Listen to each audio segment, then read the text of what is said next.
लब रंगीला music को subscribe करना ना भूले।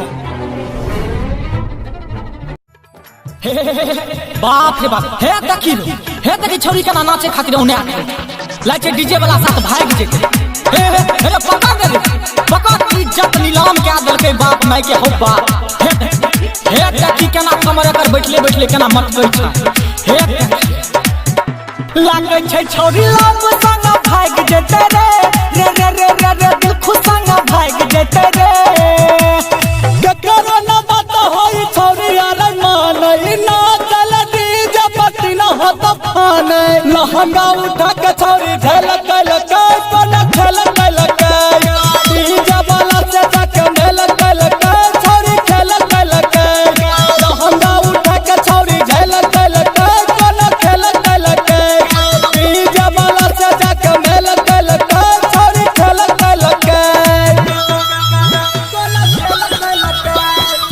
SK Music Recording Studio, Saharsa. कमाना मचे के जतोगे गे छोरी छोरा जब चढ़ जतोगे। कमाना मचे के जतोगे गे छोरी छोरा जब चढ़ जतोगे। लब रंगीला म्यूजिक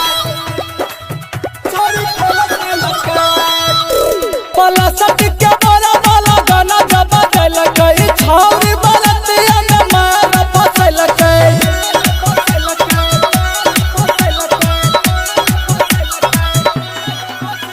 पला सट के बोला वाला गाना जब चल गई छौरी बलतिया में मार फसल गई। 16 के जवानी छौरी रे लकल जाके खेल निधि सभा छौरा से मेल जाके खेल नाचल छोरा धक्कम पेल छौरी खेल रहुलवा छौरा से मेल कोन खेल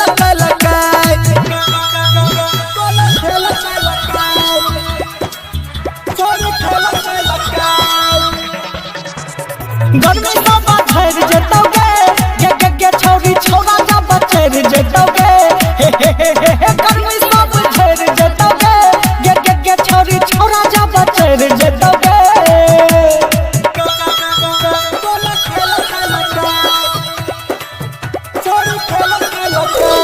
रमन कलेश को माल छरता जा रे तारा मस्जिद दी के गजा खूबे माजा।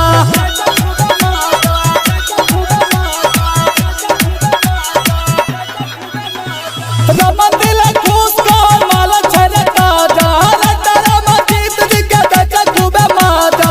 लभ के पलन सब फैल